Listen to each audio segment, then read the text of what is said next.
Hai guys, bertemu lagi dengan saya King Pos. Apa kabar kalian semua? Semoga selalu sehat ya. Kali ini saya akan menceritakan alur cerita film lagi nih guys. Oke, nggak perlu berlama-lama lagi. Langsung saja yuk. Let's mulai. Kita bersama. Cerita dimulai dengan memperlihatkan seorang pria tua bernama Sam sedang berniat menghabiskan anaknya yang telah menjadi psikopat akibat meminum sebuah ramuan hasil eksperimen seorang ilmuwan. Namun, belum saja Sam melakukan niatnya, tiba-tiba ia dijepret anaknya duluan sampai meninggoy. Malam harinya, nggak jauh dari rumah Sam, terlihat seorang gadis bernama Yanti sedang joget-joget sendirian di tengah hutan. Nggak selang berapa lama, dari kejauhan seorang pria dengan membawa golok berjalan perlahan menuju ke arah Yanti. Namun, saat saya udah nebak kalau pria ini adalah psikopat anaknya Sam yang bernama Jono, ternyata tebakan saya salah nih guys. Pria ini ternyata adalah Bobon yang merupakan kekasih dari Yanti. Mereka berdua pun lantas ngobrol-ngobrol santuy sambil ngejanjoy. Di sini, Mas Bobon bilang kalau nggak jauh dari tempat mereka berkemah, ada sebuah danau yang menurut cerita orang-orang, danau tersebut merupakan tempat para ilmuwan menenggelamkan orang-orang yang mengalami gangguan jiwa akibat sebuah eksperimen yang para ilmuwan itu buat. Yanti yang malah gerah setelah mendengar cerita serem dari Bobon, langsung ngajakin Bobon buat beraslolet jos dengan gaya freestyle. Namun sial, saat lagi seru-serunya beraslolet jos, tiba-tiba datang Mas Jono yang langsung menyucuk mereka berdua sampai meninggoy. Walah, padahal lagi seru-serunya loh ini. Beberapa bulan kemudian di tempat lain, terlihat 3 orang remaja yang bernama Mark, Johnny, dan Cory sedang menjemput kekasihnya Mark dan Johnny yang bernama Julia dan Kim. Mereka ini berencana ingin mengadakan pesta aslolet jos di sebuah kabin milik almarhum pamannya Mark. Jadi intinya, Mark ini dapat warisan kabin di tengah hutan gitulah ceritanya guys. Di tempat lain, terlihat seorang gadis bernama Megan sedang bersiap-siap menghadiri pesta aslolet jos di kabin yang sama bersama dengan temannya yang bernama Christine, serta kekasih Megan yang bernama Tim. Ntar ya, gua kasih tahu seperti apa wajahnya si Tim, soalnya di sini belum muncul dia. Di tengah perjalanan, Kim yang kebelet meminta Mark untuk segera menepi.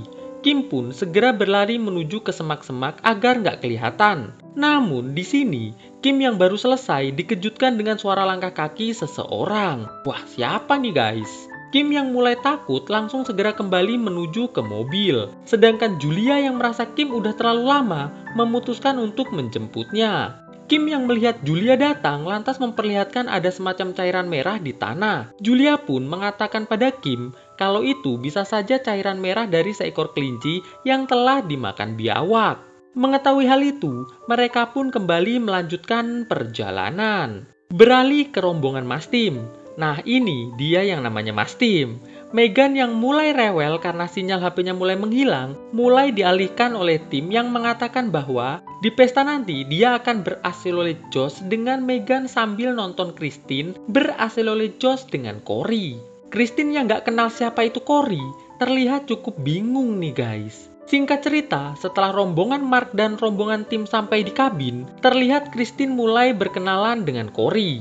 Melihat Cory begitu sangat tampan mempesona, Christine pun mulai merasa naksir nih guys. Sebelum masuk kabin, Mark memberikan sebuah peraturan agar mereka menjaga kebersihan kabin. Namun selesai Mark ngomong, tiba-tiba muncul seorang pria aneh berjalan mendekati mereka semua. Pria ini bernama Cyrus. Awalnya mereka sedikit takut, namun saat Cyrus mengaku kalau dia merupakan tukang bersih-bersih kabin milik almarhum pamannya Mark, mereka semua pun merasa sedikit tenang. Sebelum pergi, Cyrus sempat bilang kalau sebaiknya selama mereka menginap di kabin ini, mereka harus banyak-banyak berdoa pada Tuhan, agar senantiasa diberikan keselamatan dan perlindungan. Dikarenakan tempat ini pastinya nggak ada sinyal, jadi hanya Tuhan yang bisa membantu mereka jika terjadi masalah apapun. Mengabaikan hal itu, mereka segera masuk kabin dan mencari kamar untuk menaruh barang-barang. Namun saat Mark melihat Julia masih agak takut dengan ucapan Cyrus, Mark pun mulai menenangkan Julia dengan mengatakan bahwa selama masih ada dirinya, 100 Cyrus pun gak akan bisa mengganggu mereka semua. Setelah Julia tenang, Mark lantas mengajaknya ke kamar untuk narok barang-barang. Cory yang melihat kamarnya hanya tinggal satu, sedangkan dia dan Christine masih belum dapat kamar, akhirnya menyuruh Christine saja yang menempati kamar tersebut.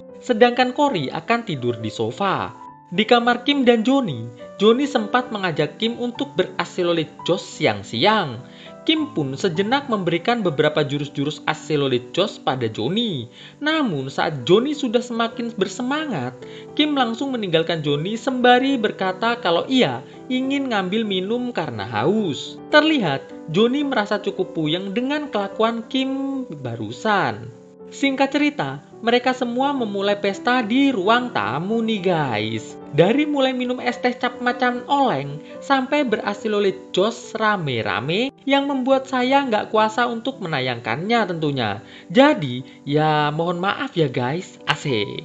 Di danau nggak jauh dari kabin, terlihat sepasang kekasih yang bernama Mike dan Katie sedang santuy ngapung-ngapung nih guys. Saat Mike nyoba nyelam, ia yang melihat ada jenazah di dalam danau nampak mulai panik. Katie yang gak percaya ikutan nyelam nih guys, yang membuat Mike makin panik dikarenakan sudah 15 menit kok nggak muncul-muncul nih si Katie. Kita kembali ke kabin.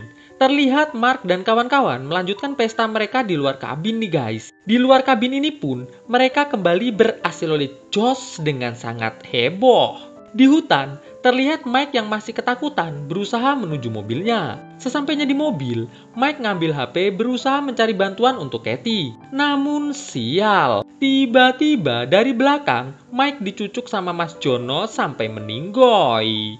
Kembali ke kabin, terlihat ada seseorang yang sedang mengawasi pesta Mark dan kawan-kawan dari balik semak-semak. Di sini, Johnny mengalami cedera di kakinya karena terkena sebuah kawat. Melihat hal itu, semua mencoba menolong Johnny, tapi nggak dengan Mark.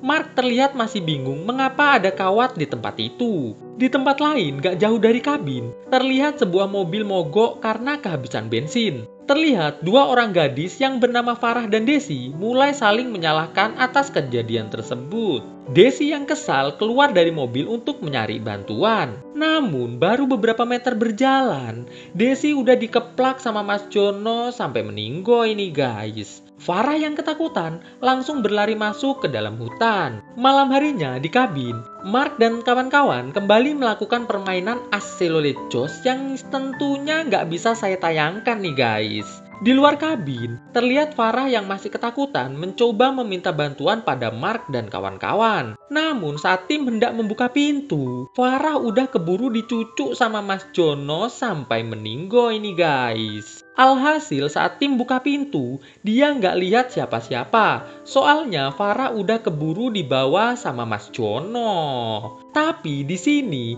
tim menemukan sebuah boneka kelinci nih guys. Ngerasa ada yang nggak beres, Mark pun mulai memeriksa keadaan sekeliling kabin tersebut. Setelah beberapa saat Mark berkeliling, ia yang lihat ada gadis ngapung di danau mencoba menolongnya.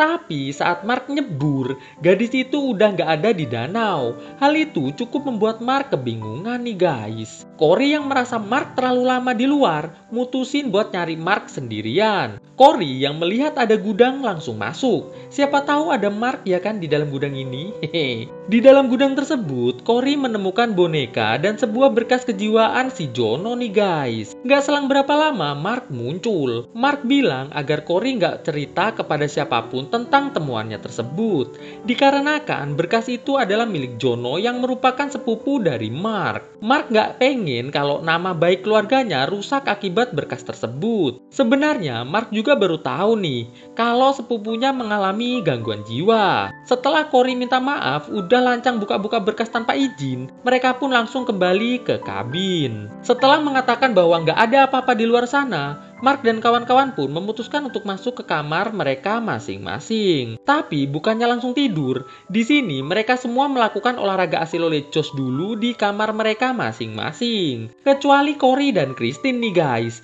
Mereka berdua asilolejosnya di dapur sambil masak. Pagi harinya, terlihat Mark termenung di depan danau memikirkan temuan Cory semalam. Gak selang berapa lama, Julia menghampiri Mark untuk ngajakin masuk ke dalam kabin. Namun, Mark bilang kalau dia masih mau di situ. Mendengar jawaban Mark, Julia pun masuk duluan ke kabin. Di dapur, terlihat Cory dan yang lainnya sedang ngobrol-ngobrol sambil ngopi nih guys. Gak selang berapa lama, terlihat Mark datang dengan wajah yang masih risau. Singkat cerita, siang harinya, Tim dan Megan memutuskan untuk berasilolejos di dalam hutan. Sedangkan Cory, Johnny, dan Kim santuy sambil mancing di danau sambil ngobrol-ngobrol nih guys. Kim yang bosan karena gak dapat ikan, memutuskan masuk ke dalam kabin saja. Setelah Kim pergi, terlihat Johnny dapat sebuah kemeja hospital nih guys. Saat mereka masih bingung kenapa ada kemeja seperti itu di danau, tiba-tiba muncul Cyrus menyapa mereka berdua. Karena Cyrus nampak menyeramkan, Johnny dan Cory langsung segera masuk ke dalam kabin.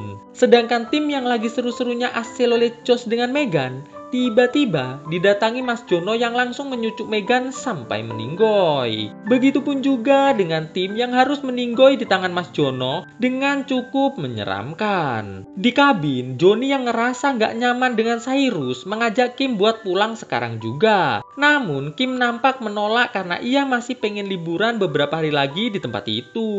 Sambil berkeliling, Kim berusaha membujuk Johnny agar mau tinggal beberapa hari lagi. Di ruang tamu, terlihat Cory dan Christine sedang bermain game kayak beginian nih guys. Gak tahu game apa ini namanya.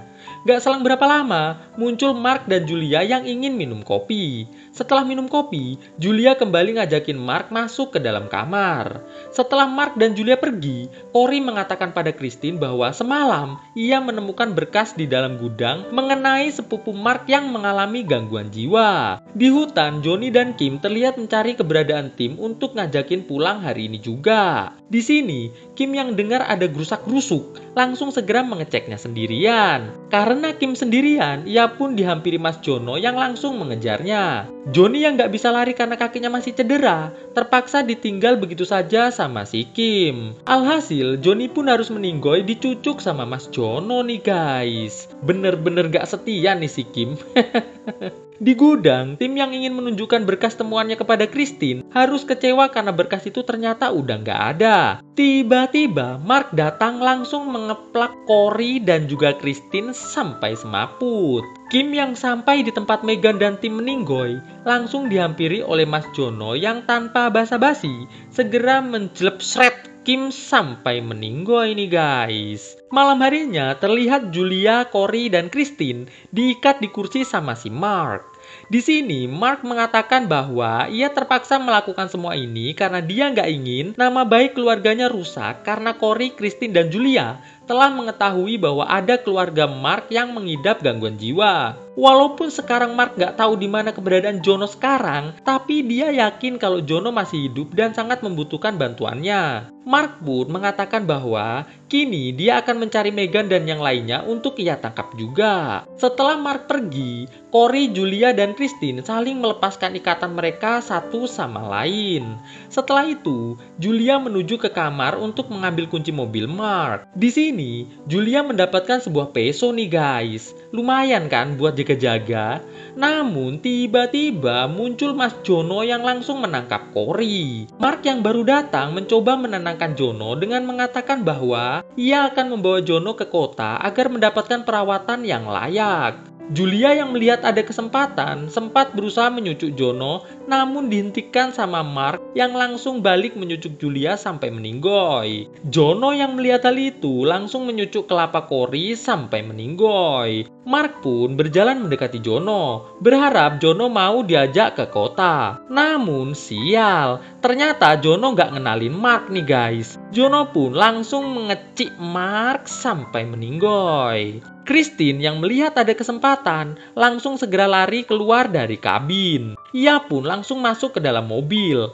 Namun mobilnya ternyata nggak bisa nyala nih guys. Saat Christine keluar lagi dari mobil, ia pun harus bertemu dengan Jono. Namun di sini Christine berhasil merebut kapak Jono dan segera menggunakannya untuk mengeplak Jono sampai tiduran. Namun saat Christine hendak pergi, tiba-tiba Jono kembali bangun nih guys. Beruntungnya Cyrus datang dan segera mengedor Jono sampai meninggoy. Cyrus pun mengajak Christine ke rumahnya agar bisa melaporkan semua kejadian ini kepada pihak yang berwajib. Namun sesampainya di mobil, bukannya langsung pergi, Cyrus malah bilang kalau dia merupakan salah satu pasien yang berhasil selamat dari danau. Lalu Cyrus langsung mengaselolet Christine dengan cara yang gak biasa sampai meninggoy. Cerita dimulai dengan memperlihatkan 4 orang sahabat yang bernama Warren, Sissy, Jen, dan juga Jul sedang bersenang-senang di sebuah mobil karena mereka baru saja dinyatakan lulus sekolah. Ya, mereka ini baru lulus SMA guys. Lalu kita dibawa ke 10 tahun kemudian. Terlihat Warren terbangun saat mendengar anaknya Jen yang bernama Shen mengatakan bahwa bola-bola kenyal Warren lebih bagus dari milik Jen. Jen pun mengatakan pada Warren bahwa sebaiknya Warren gak lagi nginep di rumahnya. Dikarenakan ia takut kebiasaan Warren yang masih suka minum minuman oleng bisa menjadi pengaruh buruk untuk Sean. Mendengar hal itu, Warren lantas mengemasi barang-barangnya lalu segera keluar dari rumah Jen. Tapi ternyata Warren ini nggak pulang guys. Dia malah nemuin Jul yang sedang olahraga di sebuah lapangan. Di sini Warren bilang sama Jul bahwa ia nggak ingin hanya karena Jul, Jen, serta Sissy sudah menikah dan memiliki anak, mereka jadi nggak bisa gila-gilaan lagi kayak waktu SMA dulu. Dengan sangat santai, Jul bilang ke Warren kalau ia sekarang sudah nggak bisa lagi gila-gilaan kayak dulu lagi. Karena sekarang ia sudah punya anak dan suami yang harus selalu ia utamakan. Setelah itu, Warren lantas menemui Sissy yang lagi ngomong anak di ujung lapangan. Warren yang berharap Sissy mau gila-gilaan lagi bersamanya seperti waktu SMA, ternyata memiliki jawaban yang sama seperti Jen dan juga Jul. Di sini, Sissy menasihati Warren agar Warren mulai berpikir dan melakukan aktivitas orang dewasa pada umumnya. Singkat cerita, Warren yang akhirnya pulang ke kontrakannya dan melihat kontrakannya berantakan, langsung bergegas menuju ke sebuah bar untuk beli es teh cap singa berakot. Sambil minum es teh, Warren terus ngoceh nggak jelas tentang ia yang kini merasa sendirian karena sudah kehilangan momen seru bersama dengan teman-temannya satu grupnya dulu. Tanpa Warren sadari, ternyata Warren nggak bawa uang nih guys. Alhasil karena nggak bisa bayar es teh, ia pun harus masuk ke dalam sel. Sambil menangis dan terus mengoceh mengenai teman-teman yang udah nggak asik lagi, tiba-tiba Warren dipanggil dan diberitahu petugas bahwa ia sudah boleh bebas dengan jaminan dari Jen. Dengan wajah kesal, Jen menyuruh Warren masuk ke mobil agar ia bisa mengantar Warren pulang. Di tengah perjalanan, Jen yang ditelepon suaminya karena anaknya terus menangis mencari dirinya, langsung bilang ke Warren dengan nada tinggi kalau ia kini sudah lelah dengan kelakuan Warren yang masih nggak dewasa juga. Jadi, ia minta agar Warren turun dari mobilnya dan berhenti melakukan apapun yang bisa merepotkannya. Setelah Warren turun, Jenny pun segera pulang ke rumahnya. Sesampainya di kontrakan, Warren berusaha menghilangkan galaunya dengan nonton film yang bercerita tentang seorang pria yang mengidap kanker. Dan di sini, pria tersebut mendapatkan perhatian penuh dari keluarganya dan juga para sahabatnya. Sebelum tidur, sambil menangis, Warren mulai membuka album foto yang isinya foto ia dan teman-temannya waktu SMA. Pagi harinya, Warren datang ke rumah Jen untuk merayakan hari ulang tahunnya. Terlihat, Jul, Sissy beserta anak dan suaminya datang ke perayaan tersebut. Terlihat Warren mulai bete karena ia yang berharap bisa merayakan ulang tahunnya dengan cara yang gila-gilaan berempat saja dengan temannya, harus merayakan dengan cara yang sangat membosankan layaknya acara keluarga. Warren lantas mengumpulkan keberaniannya untuk bilang semua yang ia inginkan pada teman-temannya. Saat sedang ngoceh, Warren yang lihat Sisi sibuk main HP langsung mengambil dan melemparnya sembarangan. Sialnya, HP itu mengenai kelapa anak Sisi. Warren yang melihat semua orang mulai menyalahkannya langsung ingat film yang ia tonton semalam. Alhasil, ia pun mengatakan bahwa ia kini sedang mengidap kanker tenggorokan. Sontak, teman-temannya pun langsung segera menghampiri Warren dengan wajah yang penuh dengan kekhawatiran. Sepulangnya dari rumah Jen, Warren mulai mencari informasi mengenai kanker tenggorokan dari internet. Namun, semua informasi yang ada di internet tak mampu membuat Warren paham sama sekali. Esok harinya, Warren yang sedang bekerja di sebuah toko bertanya pada bosnya mengenai bagaimana cara mengakui sebuah kebohongan besar tanpa membuat orang yang dibohongi merasa kecewa atau marah. Sang bos yang bernama Tony ini mengatakan agar Warren fokus bekerja dan gak usah nanya-nanya hal gak penting kayak gitu. Gak selang berapa lama, Jen, Sisi, dan Jul datang, lalu mengatakan pada Tony bahwa mereka ingin mengajak Warren bersenang-senang agar Warren cepat sembuh. Tentu saja Tony gak ngizinin karena kan masih jam kerja nih. Namun saat mereka mengatakan kalau Warren sedang mengidap kanker, alhasil Tony pun mengizinkannya. Mereka pun terlihat bersantai di sebuah kolam sambil membahas tentang pengobatan yang akan dijalani oleh Warren agar Warren bisa segera sembuh. Esok paginya, Jul ngajak Warren ke sebuah perkumpulan para pengidap kanker. Awalnya Warren menolak, namun karena Jul memaksa, akhirnya Warren pun masuk ke dalam gedung tempat para penderita kanker berkumpul. Di tempat ini, Warren bertemu dengan seorang pria pengidap tumor hati bernama John. Warren pun mulai bertanya-tanya tentang apa yang dirasakan oleh John saat ini. John mengatakan bahwa ia kini hanya bisa berharap ada yang bersedia memberinya separuh hati untuk ia pasang ke tubuhnya. Mendengar hal itu, Warren hanya terdiam saja.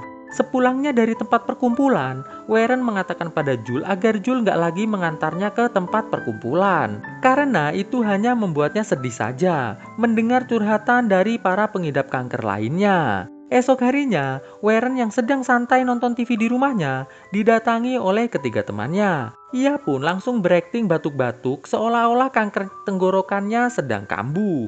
Di sini, Sisi dan yang lainnya ingin membawa Warren ke hospital untuk memulai prosedur penyembuhan. Namun, Warren mengatakan bahwa ia telah membaca di internet kalau hanya dengan melakukan latihan gereng atau mengerang, gitu aja sudah bisa meringankan rasa sakit tenggorokannya. Alhasil mereka semua yang percaya dengan Warren mulai melakukan hal itu bersama-sama. Jadi mereka berempat ngereng sama-sama guys. Setelah itu, Warren lantas mengatakan bahwa menurut artikel yang ia baca di internet, jika hatinya bisa terus merasa senang, maka ia bisa segera sembuh. Alhasil, mereka semua yang percaya dengan ucapan Warren mengikuti semua kemauan dari Warren ini guys. Dari mulai main game sampai joget-joget gak jelas kayak begini nih. Pokoknya diturutin aja maunya Warren guys. Lalu semua keseruan itu ditutup dengan mereka semua nonton film romantis bersama-sama seperti saat mereka masih SMA dulu. Esok harinya, Warren diajak ke hospital. Terlihat, Warren yang memang sehat walafiat mulai terlihat gelisah dan memohon pada teman-temannya untuk mengajaknya pulang saja. Namun, teman-temannya yang mengira Warren hanya sedang khawatir dengan biaya hospital, mengatakan bahwa semua biaya akan ditanggung oleh mereka semua. Warren pun lantas meminta pada teman-temannya untuk gak ikut ke dalam ruang pemeriksaan, dikarenakan ia gak ingin membuat mereka bertiga sedih. Mendengar hal itu, mereka bertiga pun mengatakan, "Baiklah Warren." Saat Warren selesai diperiksa, sang dokter mengatakan bahwa totally Warren sangat sehat. Warren lantas bertanya pada dokter, apakah nggak ada bibit kanker di tenggorokannya? Dokter pun bilang, enggak mbak, nggak ada. Dokter yang melihat Warren sedih setelah mengetahui dia tidak memiliki kanker, langsung bertanya, apakah mbak pengen punya kanker? Sontak, Warren bilang, sebenarnya sih enggak dok, cuma pengen sih. Gimana ya? Dokter yang bingung langsung segera menyuruh Warren keluar ruangan. Warren yang bingung harus bilang apa ke teman-temannya, berinisiatif mengambil perban dan berpura-pura sedang gak baik-baik saja. Beruntung John muncul dan langsung diajak Warren pulang bersama ia dan teman-temannya. Hal ini bertujuan agar teman-teman Warren gak fokus nanyain keadaan Warren nih guys. Sesampainya di rumah, dan tentunya setelah teman-teman Warren pulang, Warren berbincang dengan John mengenai prosedur pengobatan apa saja yang kini John lakukan. Hal ini ditanyakan Warren agar Warren punya informasi kalau nanti ditanya sama teman-temannya. Malam harinya, kembali Warren ngajakin teman-temannya buat gila-gilaan di sebuah klub malam. Saking serunya, sampai-sampai mereka terlibat pertarungan dengan geng gadis-gadis yang ada di klub tersebut. Alhasil, mereka pun ditahan oleh pihak yang berwajib nih guys. Beruntung, John berhasil memberikan jaminan pada pihak berwajib untuk membebaskan Warren dan kawan-kawan. Setelah mengantar teman-teman Warren pulang, John mengatakan pada Warren agar sebaiknya Warren melakukan hal-hal positif di sisa hidupnya. Bukan malah melakukan hal-hal yang bisa membuat orang lain kesal, seperti dirinya yang saat ini sedang sangat kesal dengan kelakuan Warren. Warren lantas mengatakan, "Oke John, aman." Esok harinya, Jen mengajak Warren ke suatu tempat yang Warren gak tahu nih mau kemana sebenarnya ini. Karena sepanjang jalan, Jen gak ngejelasin kemana ia akan membawa Warren. Sesampainya di sebuah taman, alangkah terkejutnya Warren. Karena ternyata teman-temannya telah mengumpulkan banyak orang termasuk orang tua Warren untuk sebuah penggalangan dana demi kesehatan Warren yang sedang mengidap kanker. Weleh, kaget Warren. Terlihat sangat jelas ayah dan ibu Warren yang khawatir dengan keadaan Warren mulai ngomelin Warren yang selama ini nggak ngabarin tentang apa yang udah dialami oleh Warren. Warren pun meminta maaf pada ayah dan ibunya nih guys. Warren yang masih bingung gak tahu harus bagaimana, tiba-tiba Warren disuruh memberikan pidato mengenai kanker yang ia idap kepada semua orang yang ada di taman tersebut. John yang juga ada di taman tersebut mendengar Warren yang sedang cerita tentang kanker. Tapi John ngerasa kok ceritanya nggak kayak orang yang lagi mengidap kanker. John pun langsung ngajakin Warren ke belakang stage untuk ngobrol berdua saja. Di sini John bertanya pada Warren, mengapa Warren berbohong mengenai kanker yang ia derita. Warren yang udah nggak tahu lagi mau bohong apa, akhirnya bilang bahwa ia hanya nggak pengen kehilangan teman-temannya yang kini udah punya keluarga masing-masing. Dia hanya ingin bisa terus gila-gilaan dan seru-seruan dengan teman-temannya kayak waktu SMA dulu. Dengan wajah kecewa, John pun lantas pergi setelah mendengar alasan Warren yang nggak jelas itu. Setelah kejadian itu, John udah nggak pernah lagi nongol nih guys. Warren mencoba menghubunginya, namun tetap nggak ada jawaban. Beberapa hari kemudian, terlihat John muncul di tempat kerjanya Warren. Di sini, John mengatakan bahwa Warren harus benar-benar terlihat nggak sehat agar ia nggak dilaporkan ke pihak berwajib karena udah mengumpulkan dana fiktif. John pun lantas memberikan Warren sebuah minuman, yang ketika Warren minum, Warren pun langsung huek-huek guys. Dan gak selang berapa lama, ayah ibu Warren muncul karena udah ditelepon John sebelumnya. Alhasil, Warren pun langsung segera dibawa pulang ke rumah orang tuanya. Sejak kejadian itu, hari-hari di rumah orang tua Warren dirawat selayaknya orang yang sedang mengidap kanker tenggorokan nih guys. Dan tentunya hal tersebut membuat Warren gak tahan. Alhasil dengan beberapa alasan yang cukup meyakinkan, orang tua Warren pun membolehkan Warren pulang ke kontrakannya. Dengan catatan, Warren harus sering-sering berkunjung dan terus memberikan kabar pada mereka. Baru saja sampai di kontrakan, tiba-tiba teman-teman Warren muncul. Mereka menemui Warren untuk menghibur dan menyenangkan hati Warren. Esok harinya, John datang menemui Warren untuk memotong rambut Warren dikarenakan John telah memberitahu Jul, Jen, dan Sissy bahwa Warren sudah mengalami kebotakan akibat kanker yang ia idap. Namun di sini, Warren menolak untuk dipotong rambutnya. Warren mengatakan bahwa daripada ia harus gundul, lebih baik ia menemui teman-temannya untuk ngomong jujur. Sesampainya di rumah Jen, Warren yang memang memiliki kunci duplikat rumah Jen langsung segera masuk. Dan alangkah terkejutnya Warren, ternyata Jul dan Sissy telah menggunduli rambutnya dengan tujuan agar Warren gak botak sendirian. Mereka yang melihat Warren masih punya rambut mulai bertanya, mengapa Warren belum botak? Warren pun mengatakan bahwa mereka nggak perlu melakukan semua ini. Mendengar hal itu, terlihat Jul langsung ingin mencukur rambut Jen. Warren yang nggak tahan melihat apa yang dilakukan teman-temannya untuknya, langsung mengatakan bahwa ia nggak sedang mengidap kanker. Ia selama ini hanya berbohong agar nggak kehilangan teman-temannya saja. Mendengar Warren bersumpah atas nama Tuhan, Jules, Jane, dan Sissy nampak sangat marah dan kecewa. Jane pun langsung menyuruh Warren untuk keluar dari rumahnya dan gak usah kembali lagi selamanya. Setelah Warren pergi, terlihat Sissy sangat menyesal sudah menggunduli rambutnya. Tapi beda dengan Jules. Jules bilang kalau dia gak nyesel nih guys, karena menurut Jules, gundul adalah impiannya sejak kecil nih guys. Malam harinya, Warren merasa sangat sedih dan tentunya menyesal sudah bohongin semua orang. Dia pun mewek sambil nonton alur film di channel King Post nih guys. Pagi harinya saat Warren masuk kerja, Warren mengatakan pada bosnya kalau ia sebenarnya nggak mengidap kanker. Dia hanya berbohong saja. Mendengar hal itu, bos Warren langsung mengusir Warren dari toko, sembari bilang, "Kau dipecat." Warren pun langsung pergi menuju ke tempat kerja John. Di sini Warren pun mendapatkan curhatan kekecewaan dari John yang mengatakan bahwa kalau memang Warren merasa bersalah dan sayang pada teman-temannya, seharusnya sekarang Warren sudah mencukur rambutnya. Setelah mengucapkan itu, tiba-tiba John terjatuh dan semaput nih guys. Saat John sedang di hospital, John yang melihat Warren menangis mengatakan bahwa sebaiknya Warren meminta maaf kepada teman-temannya.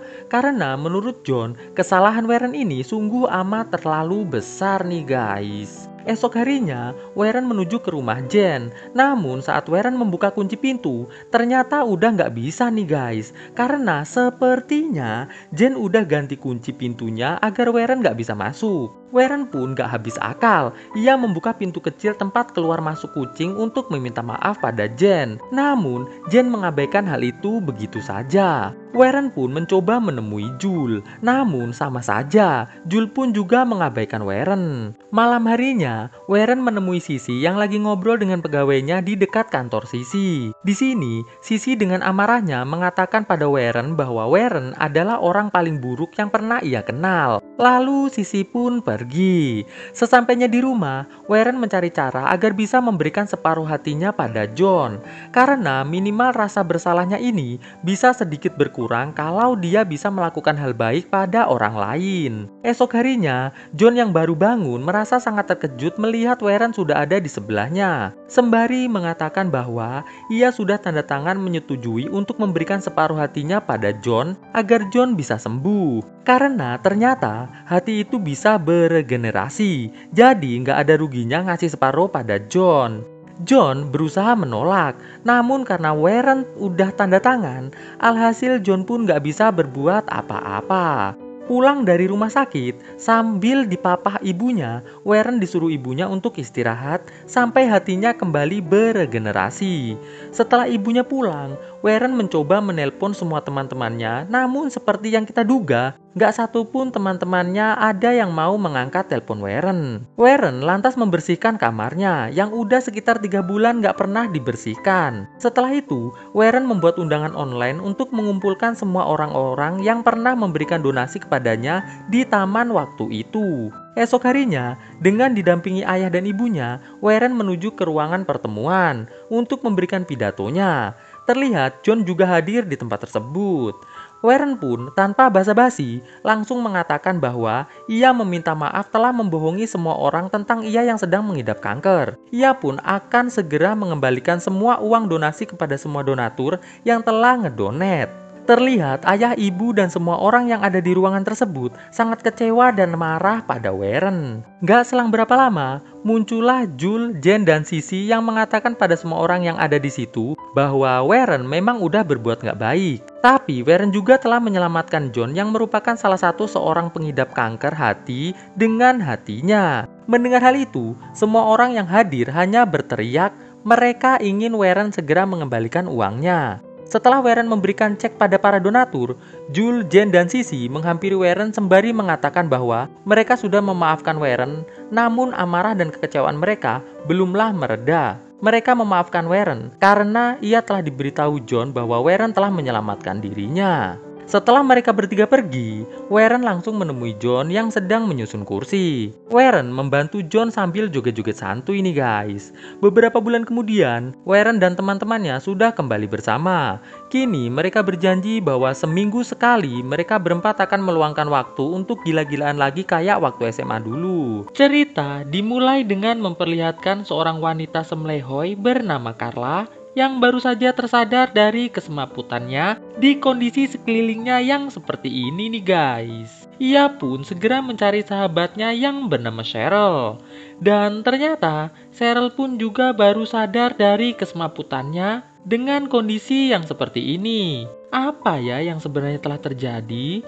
Lalu kita dibawa ke 2 jam sebelumnya. Di sebuah bandara jet pribadi, terlihat 2 orang wanita yang bernama Tina dan Jenny. Gak selang berapa lama muncul Carla dan Cheryl langsung menyapa Tina dan Jenny. Diketahui mereka ini akan pergi berlibur dan bersenang-senang di suatu tempat.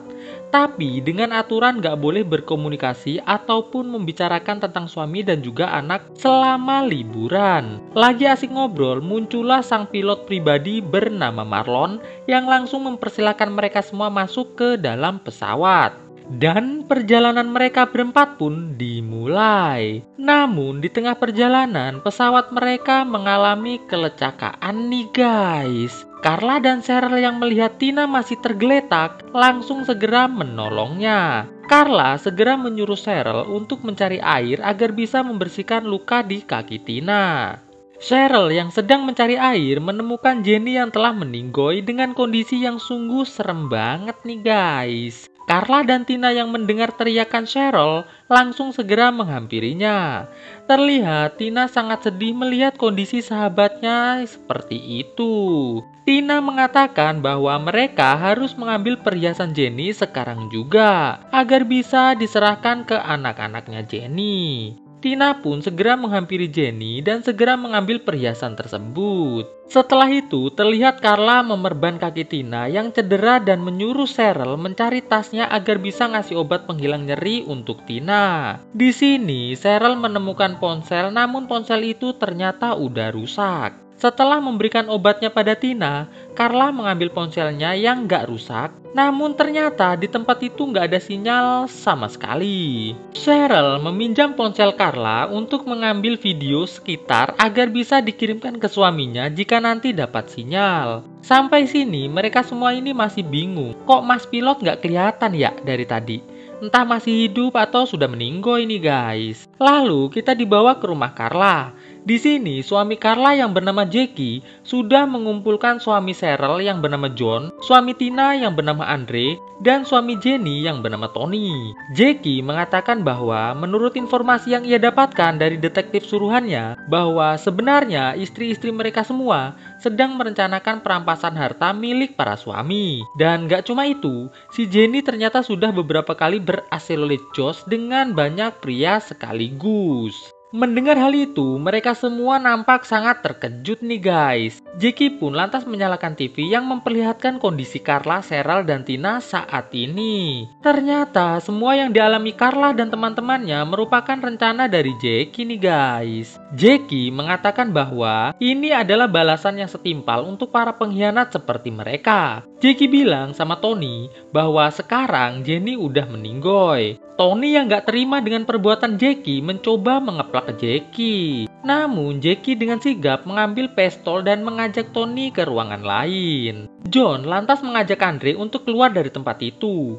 Karena menurut John ini udah gak bener nih. Namun Andre mengatakan bahwa sebelum pergi mereka harus mengetahui dulu di mana lokasi Cheryl dan kawan-kawan agar mereka bisa menyelamatkannya. Sesampainya di ruangan lain, Jackie menunjukkan bukti Jenny telah berhasil oleh Josh dengan banyak orang. Setelah itu, Jackie mengurung Tony di tempat itu sendirian. Di ruang TV, Jackie kembali ngajak ngobrol John dan Andre mengenai rencana yang akan ia lakukan selanjutnya. Di hutan tempat Carla dan kawan-kawan terlihat banyak CCTV yang terpasang. Ya, walau kita tahu ini nggak masuk akal ya guys.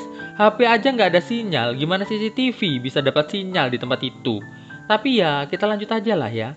Di sini, Cheryl yang sudah merasa cukup duduk santuinya mengajak Carla untuk berkeliling berharap siapa tahu dapat bantuan. Gak lama berjalan, Carla yang melihat ada pohon tinggi nyuruh Cheryl buat manjat agar bisa lihat apakah ada jalan keluar dari hutan ini. Namun Cheryl gak berani nih guys, karena ya pohonnya sebesar ini ya. Mereka pun kembali ke tempat Tina. Di sini mereka berdoa agar suami-suami mereka segera menyadari kalau mereka hilang dan segera mencari mereka. Cheryl yang mendengar ada suara-suara aneh mulai celingak-celingu nih guys. Dan ternyata itu adalah kelelawar yang langsung mengejar Cheryl. Di rumah Jackie, Andre bertanya, ada hewan apa saja di hutan itu? Jackie menjawab, sangat banyak loh hewan di situ. Terlihat John berjalan mendekati pistol Jackie dengan alasan mengambil minuman. Namun John gak berani ngambil nih guys, padahal udah deket banget nih. Andre bertanya apakah Jackie gak takut kalau Carla dan kawan-kawan bisa keluar dari hutan itu. Jackie bilang enggak, dia gak takut sama sekali. Karena dia udah nyiapin semuanya dengan sangat matang. Di ruangan lain, Tony masih terus berusaha membuka pintu. Tapi gak berhasil nih guys. Malam harinya, terlihat Carla dan kawan-kawan tidur bertiga dengan perasaan yang cukup sedih karena udah malam masih belum ada tanda-tanda suami mereka mencari mereka. Pagi harinya, Carla yang memiliki ide langsung membangunkan Tina dan Cheryl. Carla mengatakan bahwa sekarang mereka harus membuat api agar menciptakan asap, agar suami-suami mereka bisa mengetahui keberadaan mereka saat sedang mencari nanti. Carla yang sedang mencari makanan menemukan sebuah parasut nih guys. Setelah mengambilnya, Carla yang mau balik ke tempat Tina malah ketemu sama beruang nih guys. Beruntung Carla yang memanjatkan doa keselamatan berhasil membuat beruang itu pergi ngejauh. Cheryl terlihat sedang menyiapkan peralatan untuk pembakaran. Oh ya, di sini Tina nggak banyak bantu, soalnya kakinya sedang cedera. Terlihat Cheryl udah berhasil bikin api nih guys. Gak selang berapa lama, Carla datang membawa buah beri untuk mereka makan. Cheryl bertanya, parasut siapa itu Carla?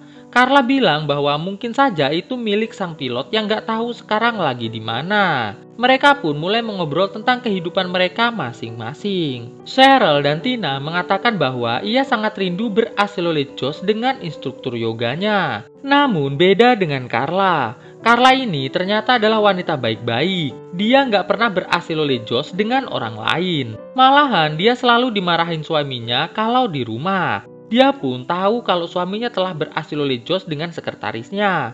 Namun karena ia sangat sayang dengan suami dan juga anak-anaknya, ia pun tetap mempertahankan pernikahannya. Sampai sini kita akhirnya tahu nih, kalau Jackie ternyata takut kalau nanti cerai sama Carla. Dia bakalan kehilangan sebagian hartanya. Maka dari itu, si Jackie menyusun rencana ini. Kita kembali ke rumah Jackie. Jackie bilang kalau rumah ini ia beli tanpa sepengetahuan Carla dan anak-anaknya, agar nggak diminta sama Carla jika terjadi apa-apa dalam pernikahan mereka. Mendengar hal itu, John dan Andre mulai berpura-pura mendukung semua keputusan Jackie nih guys. Andre dan John yang melihat ada beruang mulai menahan ekspresi panik nih guys. Sedangkan Jackie terlihat sangat senang. Jackie berharap beruang itu bisa segera menghabiskan Carla dan kawan-kawan. Di kamar lain, terlihat Tony melihat Jackie, John, dan Andre yang sedang menonton Carla dan kawan-kawan. Di hutan, Carla dan kawan-kawan yang melihat ada pesawat melintas mencoba meminta bantuan. Tapi itu pastinya sia-sia ya kan? Pesawat kok dipanggil itu loh. Gak selang berapa lama, Carla dan kawan-kawan yang dengar ada suara beruang mulai agak panik nih. Cheryl yang ingat cara menghadapi beruang saat pramuka dulu mengatakan bahwa mereka hanya harus diam dan gak bergerak saja sudah cukup akan membuat beruang pergi dari hadapan mereka semua. Siang harinya sambil makan coklat terakhir mereka, Carla mengatakan bahwa sebaiknya mereka membungkus Jenny lalu menaruhnya jauh dari camp mereka agar gak ngundang hewan datang ke camp mereka. Setelah semua setuju, mereka pun membungkus dan membawa Jenny jauh dari camp. Setelah itu, mereka bertiga berdoa agar Jenny tenang di alam sana. Melihat hal itu, Andre, John, bahkan Jackie merasa sangat terharu dengan persahabatan Carla dan kawan-kawan. Namun, hal itu nggak membuat Jackie mengubah niatnya untuk menghabiskan Carla dan kawan-kawan. Di sini, Jackie cerita tentang awal mula dia ketemu Carla. Jadi, Carla itu hanya seorang pelayan di sebuah bar kecil di pinggir kota. Saat itu, Jackie yang tertarik dengan Carla ngajakin nikah Carla. Selama nikah, Carla menjadi istri yang sangat baik. Namun, suatu ketika, Jackie yang lihat kalau Carla mau jalan-jalan sama teman-temannya tanpa dia, mulai menyusun rencana untuk menghabiskan Carla sekaligus teman-temannya. Karena menurut Jackie, Carla pasti bakalan berasilolecos dengan orang lain, sama seperti kebiasaan teman-temannya yang lain. Pada intinya, ini adalah pertama kalinya pergi tanpa Jackie. Jadi, Jackie sungguh sangat curiga sekali. Jackie pun segera pergi ngambil minuman. Sedangkan John dan Andre yang mendengar cerita itu semakin yakin kalau Jackie ini adalah seorang psikopret nih guys. Di hutan, Cheryl dan Tina mulai bercerita tentang rencana-rencana buruk yang akan mereka lakukan kepada suami mereka. Beda dengan Carla, Carla sama sekali nggak punya niat jelek ke suaminya. Ia justru malah kaget dengar ternyata teman-temannya punya rencana kayak begitu. Kembali ke rumah Jackie, John dan Andre mulai menyusun rencana agar bisa menyelamatkan Carla dan kawan-kawan. John punya ide nih guys, dia akan membuat Jackie semaput dengan sebuah pil yang ia bawa. Pagi harinya di hutan, Cheryl dan Carla berpamitan pada Tina karena mereka akan pergi mencari jalan keluar dari hutan itu. Alasannya kenapa Tina nggak ikut karena kakinya masih belum kuat untuk jalan nih guys. Setelah Carla dan Cheryl pergi, nampak Tina mulai sedikit ketakutan karena mendengar suara hewan-hewan hutan yang seolah-olah mulai mendekatinya. Di rumah Jackie, nampak Jackie, John, dan Andre masih nonton sambil minum minuman santuy. Di tengah perjalanan, terlihat ada seseorang yang sedang mengeker Carla dan juga Cheryl dari balik semak-semak. Carla yang terkejut karena hampir kena anak panah mulai berteriak mengatakan bahwa mereka bukanlah rusa, jadi jangan memanah sembarangan. Tiba-tiba, zepret, Cheryl terkena panah sampai rebahan. Terlihat John mulai panik melihat Cheryl sudah rebahan di tanah. Jackie yang melihat John panik langsung menghunuskan pistolnya ke arah John. Sedangkan Andre memanfaatkan kesempatan itu untuk memasukkan pil bikin semaput ke minuman Jackie. John mencoba meyakinkan Jackie bahwa ia hanya sedikit terkejut saja melihat Cheryl rebahan kena panah. Tapi ia masih tetap mendukung semua keputusan Jackie. Mendengar hal itu, Jackie lantas duduk kembali dan mulai ngobrol santuy lagi dengan John dan juga si Andre nih guys. Namun saat Jackie akan minum minumannya, tiba-tiba ia nggak jadi minum nih guys. Ia bilang kalau ia mau minum yang lain saja. Melihat hal itu, John dan Andre pun hanya bisa celingak-celingu aja nih guys. Alhamdulillahnya ternyata Cheryl selamat nih guys. Soalnya anak panah tadi hanya mengenai tasnya saja. Di sini, Carla yang melihat ada CCTV di pohon mulai melemparinya. Alhasil setelah beberapa kali melempar, CCTV tersebut akhirnya jatuh dari pohon ini nih guys. Saat Carla memeriksa CCTV yang jatuh tadi, Carla yang melihat ada tulisan nama perusahaan suaminya, akhirnya menyadari bahwa semua yang mereka alami adalah rencana dari Jackie nih guys. Cheryl yang nggak percaya lantas diceritain sama Carla tentang rumah tangganya. Jadi guys, ternyata setiap hari Carla tuh harus melakukan apapun perintah dari Jackie. Mulai dari pakaian, cara berjalan, bahkan cara bicara pun harus sesuai dengan apa yang Jackie inginkan. Karena acara Carla dan kawan-kawan kemarin merupakan pertama kalinya Carla melakukan sesuatu tanpa izin dan persetujuan Jackie, maka dari itu sepertinya Jackie murka dan melakukan semua ini. Mendengar semua penjelasan dari Carla, Cheryl pun merasa sangat terkejut nih guys. Di camp terlihat Tina sedang diperhatikan oleh nggak tahu siapa dari semak-semak. Di waktu yang bersamaan, Tina juga mendengar suara erangan beruang. Di rumah Jackie, terlihat Jackie sangat bersemangat saat mengetahui ada beruang yang sedang mendekati Tina. Di perjalanan ke camp, Carla dan Cheryl kembali menemukan kamera dan langsung merusaknya. Jackie yang melihat hal itu nampak santai saja nih guys. Malah justru semakin yakin kalau rencananya pasti akan berhasil. Gak jauh dari tempat kamera tadi, Carla dan Cheryl berhasil menemukan sebuah pemancar yang membuat Jackie mendapatkan sinyal dari semua kamera CCTV miliknya. Mereka pun segera mengambil pemancar tersebut. Namun tiba-tiba ada suara duor yang mengarah pada Carla dan juga Cheryl. Beruntung gak kena nih guys. Di camp, Tina yang dengar suara beruang semakin mendekat mulai berjaga-jaga menggunakan menggunakan kayu. Di sisi lain, Carla menyuruh Cheryl untuk berpisah dengannya agar bisa mengecoh orang yang sedang ngedorin mereka. Carla pun segera mematikan pemancarnya. Terlihat monitor di rumah Jackie pun udah nggak bisa menayangkan kondisi Carla dan kawan-kawan. Nampak John terkejut. Namun Jackie masih terlihat sangat santai nih guys. Malah pergi ngambil minuman nih. Di camp, Tina yang kelaparan dan melihat ada tupai berniat menangkapnya. Di tempat Carla berlari meninggalkan Cheryl untuk mengecoh si pengedor. Si pengedor yang melihat Carla sendirian langsung segera menemuinya. Cheryl yang melihat hal itu langsung melempar batu tepat ke kelapa sang pengedor sampai semaput. Cheryl segera ngambil pistolnya, sedangkan Carla mencari ponsel sang pengedor. Ketika Cheryl membuka penutup wajah sang pengedor dan mengetahui itu adalah Marlon sang pilot, mulai merasa sangat jengkel nih guys. Carla lantas mengirim pesan kepada Jackie yang mengatakan bahwa misi telah selesai. Jackie yang menerima pesan itu terlihat sangat bahagia. Tapi nggak untuk John dan Andre. Mereka nampak sangat lemes sekali nih guys. Carla yang mendapatkan lokasi di mana Jackie mengirimkan supirnya untuk menjemput Marlon, langsung segera menuju ke lokasi. Di camp, Tina yang akan makan tupai panggangnya mulai berdoa karena ia merasa bersalah nih guys. Malam harinya, Cheryl dan Carla yang melihat jemputan untuk Marlon datang, melihat sang supir turun dari mobil. Carla dan Cheryl langsung menghunuskan pistolnya ke arah sang supir yang bernama Bobon ini nih guys. Bobon yang ketakutan langsung menyingkir, sedangkan Carla dan Cheryl langsung masuk ke mobil dan segera pergi dari tempat itu. Dari ponsel Bobon, mereka mendapatkan lokasi rumah Jackie, di mana Jackie dan para suami berada saat ini. Tak lupa, Cheryl menelpon petugas untuk melaporkan semua yang telah terjadi dan meminta petugas untuk menjemput Tina. Sesampainya di rumah Jackie, Carla dan Cheryl mulai mengendap-endap masuk ke rumah Jackie. Setelah masuk, mereka segera menuju ke salah satu ruangan tempat Tony dikurung sama Jackie. Tony yang melihat Carla dan Cheryl datang langsung mengatakan semuanya tentang apa yang udah Jackie lakukan padanya dan juga pada Carla and friend. Cheryl bertanya apakah Andre dan John terlibat dengan rencana Jackie. Tony mengatakan enggak. Terlihat Cheryl merasa lega nih guys. Dan mereka pun segera keluar dari ruangan itu. Di sisi lain, Jackie ngajakin John dan Andre untuk menemui Tony. Dan alangkah terkejutnya Jackie melihat Tony udah nggak ada di ruangannya. Saat Jackie, John, dan Andre sedang mencari keberadaan Tony, tiba-tiba lampu mati nih guys. Jackie bilang kalau dia akan mencari Tony sendirian.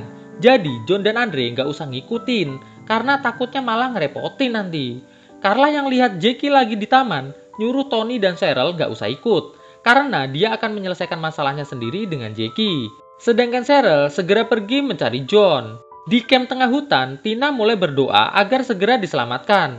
Dan benar saja, terlihat ada helikopter yang sedang menuju ke arahnya. Di rumah Jackie, Cheryl menghunuskan pistolnya ke arah John. Di sini, John menjelaskan semuanya kalau dia sama sekali nggak terlibat. Alhasil, Cheryl pun berhasil ditenangkan oleh si John. Si John memanfaatkan hal itu untuk mengambil pistol Cheryl. Setelah dapat, John lantas bertanya pada Cheryl, apakah benar Cheryl udah mengkhianatinya? John yang lihat Cheryl ngasih alasan yang nggak masuk akal berniat mengedornya. Beruntung Tony muncul dan langsung mengedor John duluan sampai rebahan nih guys. Andre muncul dari balik meja bar sembari mengatakan, apakah saya sudah boleh pulang?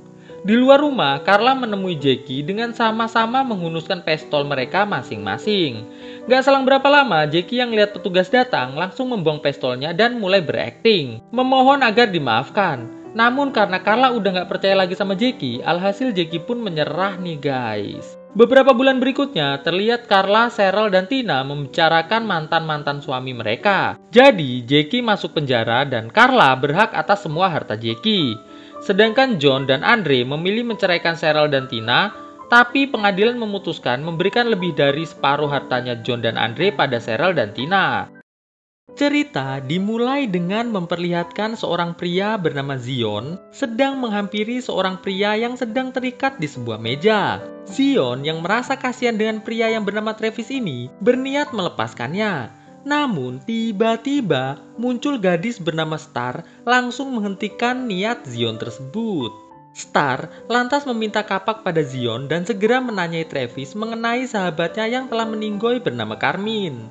Travis yang ketakutan langsung mulai bercerita kalau yang telah membuat Carmine meninggoy itu adalah kekasih Carmine sendiri bersama dengan dua saudaranya. Lalu kita diperlihatkan saat Carmine sedang berpesta bersama kekasihnya yang bernama Johnson. Di sini, Johnson diberi Travis gula bubuk cap macan kemayu agar bisa menambah kehaluan pesta malam itu, guys. Carmine yang melihat hal itu langsung segera pamit pulang karena dia nggak suka kalau di sebuah pesta ada orang makan gula bubuk cap macan kemayu. Setelah Carmine pergi, Johnson mulai makan gula bubuk itu secukupnya.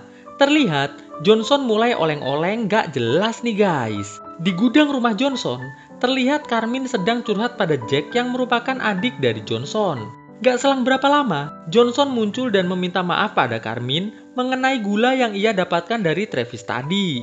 Johnson lantas mengajak Carmine untuk minum es teh cap kuda nyengir yang telah disediakan oleh Jack di atas meja. Gak selang berapa lama, muncul adik Johnson satu lagi bernama Danny yang langsung mengajak semuanya untuk mulai minum es tehnya.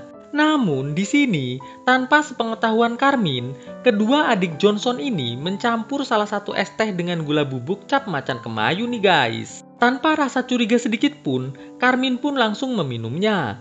Alhasil Carmine yang semakin oleng-oleng langsung diaselolejos oleh Johnson dan adik-adiknya nih guys. Esok harinya, Carmine terlihat menulis surat untuk Star yang mengatakan bahwa ia kini sedang ingin bundir saja. Dikarenakan ia sudah nggak punya lagi semangat untuk menjalani kehidupan yang fana ini. Di dalam surat tersebut, Carmine sempat menyebut nama Travis sebagai pemasok gula bubuk cap macan kemayu nih guys. Kembali ke gudang, Star yang telah mendengar keseluruhan dari cerita Travis langsung mulai bernyanyi lagu serem bersama dengan Zion. Esok harinya, terlihat seorang detektif menemukan sebuah jenazah di pinggir hutan. Detektif yang bernama Dakota ini langsung menghubungi Zion untuk meminta bantuan Zion memecahkan kasus dari hasil temuannya hari ini. Namun, Zion mengatakan kalau dia nggak bisa soalnya hari ini dia mau nemuin bapaknya di sebuah panti lansia sekaligus hospital. Sampai sini, saya masih bertanya-tanya, pekerjaan Zion ini apa ya? Kok sampai seorang detektif meminta tolong sama Zion gitu loh? Apa mungkin dia seorang petugas ya guys? Mari kita lanjut. Sesampainya di tempat bapaknya dan perawat pun telah pergi, Zion mulai bercerita sama bapaknya kalau ia sekarang telah berhasil memecahkan kasus ibunya yang telah meninggoy saat ia masih kecil dulu. Jadi guys, waktu Zion masih kecil, ibunya tuh sempat diaselolejos oleh 3 orang gak dikenal sampai meninggoy. Meskipun kejadian tersebut disaksikan oleh bapaknya Zion, namun bapaknya Zion ini gak berani melakukan apa-apa guys. Bahkan, untuk cerita pada petugas pun, bapaknya tuh nggak punya keberanian sama sekali. Hingga pada saat Zion udah besar, Zion berhasil menemukan bukti-bukti yang mengarah pada 3 orang pelaku. Zion lantas membuat sebuah gudang yang diisi oleh peralatan perkopetan. Setelah itu, ia menangkap satu persatu pelaku untuk dihabiskan. Setelah mendengar cerita dari Zion, bapaknya Zion bilang kalau ia kini sangat bangga dengan Zion. Kini ia ingin Zion kembali ke jalan yang benar dengan melakukan pertobatan. Namun, di sini Zion bilang kalau dia belum ingin berhenti karena salah satu pelaku ternyata mempunyai anak yaitu Johnson, Jack, serta Danny yang gak kalah jahara seperti bapaknya mereka. Di sini, Zion pun bilang sama bapaknya kalau dia sekarang gak sendirian. Ia kini ditemani oleh Star yang merupakan sahabat dari salah satu korban Johnson. Esok harinya, Johnson yang sedang berada di gudang rumahnya tiba-tiba dikejutkan dengan suara Carmine dari sebuah TV kecil di gudang tersebut. Johnson yang masih ketakutan tiba-tiba digetok Star sampai semaput. Saat Johnson sadar, ia sudah dalam kondisi terikat di sebuah meja. Star lantas memperlihatkan foto Carmine pada Johnson sembari mengatakan bahwa ia akan menghabiskan Johnson sama halnya dengan Johnson yang telah menjadi penyebab Carmine meninggoy. Johnson pun kembali merasa takut nih guys, apalagi ia melihat ada Travis yang kondisinya sama seperti dia di gudang tersebut. Star lantas mengeluarkan surat dari Carmine yang isinya tentang Carmine yang sudah tidak punya semangat menjalani hidup akibat gula bubuk cap macan kemayu dari Travis. Dan menurut Travis, semua ini penyebab utamanya adalah Johnson dan kedua saudaranya. Maka dari itu, Star akan segera menghabiskan Johnson saat ini juga. Gak selang berapa lama, muncul Zion mendekati Star yang langsung membuat Star mengayunkan palunya ke kelapa Johnson sampai meninggoy nih guys. Esok harinya, di sebuah bar, terlihat adik Johnson yang bernama Jack sedang santai minum es teh sambil ngobrol dengan temannya. Gak selang berapa lama, muncul seorang gadis bernama Tina ngajakin ngobrol berdua saja dengan Jack nih guys. Namun, Jack izin mau buang air kecil dulu. Nah, saat Jack lagi buang air kecil, Tina memasukkan gula bubuk cap macan kemayu di minuman Jack saat Jack nggak tahu. Alhasil, saat Jack kembali, tanpa rasa curiga sedikit pun, ia langsung meminum es teh yang udah dicampur gula bubuk tersebut dengan rasa sukacita. Setelah Jack terlihat oleng banget, Jack pun izin pulang nih guys. Tapi sial, baru aja keluar dari bar, si Jack langsung dikeplak Star sampai semaput. Di kantor polisi, terlihat detektif dan rekannya sedang mencoba memecahkan sebuah kasus meninggoynya ibunya Zion dan juga meninggoynya Carmine. Yang setelah dilihat-lihat, mereka pun baru menyadari kalau ternyata ibunya Zion dihabiskan oleh ayahnya Johnson yang jenazahnya mereka temukan kemarin. Tapi di sini mereka masih bingung nih, siapakah pelaku yang sebenarnya? Karena menurut mereka berdua, Zion yang merupakan petugas cerdas yang selalu mampu memecahkan kasus, gak mungkin melakukan semua ini. Detektif pun mulai memanggil beberapa orang yang jelas gak ada hubungannya dengan kasus ini untuk ditanya-tanya. Siapa tahu bisa ngerti gitu menurut mereka. Soalnya si detektif dan rekannya ini udah gak bisa minta tolong Zion karena Zion udah berhenti dari kepolisian. Jadi ya mereka ngawur guys, berharap salah satu orang yang ditanya ini ada yang mau ngaku jadi psikopatnya. Sampai sini saya udah ngerasa nyesel udah bahas film gak jelas kayak gini. Tapi ya udah deh, udah terlanjur diupload juga kan. Jadi kita lanjutkan aja, yuk kita lanjut. Malam harinya di gudang, terlihat Star yang lagi tidur bermimpi mau dihabiskan sama petugas yang gak tahu ini siapa dan gak tahu kenapa kok mau menghabiskan Star juga gak jelas di sini. Gak cuma petugas sih, Star mimpi mau dihabiskan si Zion juga nih guys. Gak jelas pokoknya. Wes, ngawur nih tambahan. Setelah Star bangun, Star yang melihat Jack udah bangun juga langsung mulai nanya-nanya nih guys. Mengapa Jack bikin Carmine bundir? Tapi bukannya menjawab, Jack yang malah senyum-senyum langsung dikeplak Star sampai meninggoy ini guys. Singkat cerita, esok harinya gak dikasih lihat prosesnya gimana nangkepnya, terlihat adik Johnson yang bernama Dani sudah terikat di meja gudang bersama dengan Tina. Gak tahu Tina ini siapa, kok tiba-tiba ikut-ikutan jadi psikopat yang langsung menyucuk Dani sampai meninggoy guys. Ada pemain tambahan. Nah, setelah itu, Tina dan Star sekarang fokus pada Travis yang dari tadi cuma bisa ampun-ampun doang. Dan tanpa banyak cakap lagi, Star dan Tina pun langsung menyaset kedua tangan Travis sampai meninggoy. Lalu muncul Zion yang langsung mengeplak kelapa Travis menggunakan palu sampai remek. Setelah itu, tiba-tiba muncul tulisan tamat. Oke guys, gimana filmnya? Pastinya bikin kesel kan? Sama, saya juga kesel ini. Awalnya ceritanya normal aja sih. Gak tahu kenapa udah nyampe tengah, sutradaranya kayak bingung gitu. Filmnya mau diarahin kemana? Dia bingung kayaknya guys. Ya udah deh, terima kasih udah nonton video ini sampai selesai. Jangan lupa terus saksikan video-video updatean terbaru dari channel ini ya guys. Oke, thanks for watching this video and stay on Shadow Squad. Enjoy your life like a king guys. Ketemu lagi dengan saya di video saya selanjutnya tentunya. Bye guys. Takkan berubah semua yang ada, takkan berakhir kini. Kita bersama.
jalan yang panjang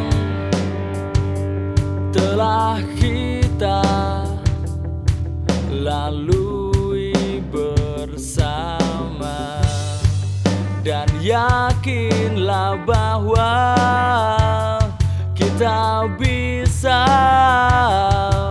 kalahkan dunia. Takkan berubah semua yang ada, takkan berakhir ini kita bersama. Berubah waktu kini tak menyerah, hilang berganti indah kita yang punya.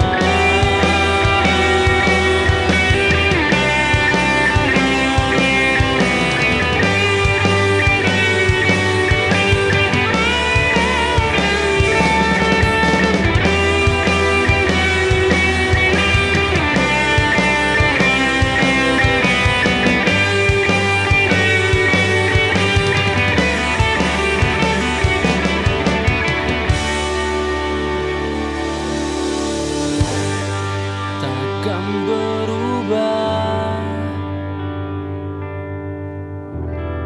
semua yang ada, takkan berakhir